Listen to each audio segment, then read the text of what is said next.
কষ্ট করছে। আসলে কৃষকের পাট যে কী হবে আসলে কৃষক জানে না।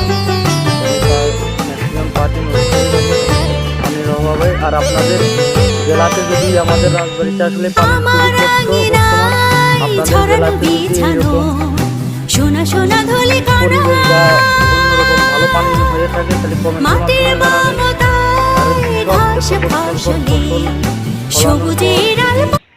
আসলে তারা ভালো দামে বিক্রি না করতে পারে তাহলে বুঝতে পারেন তাদের মনে কত কষ্ট।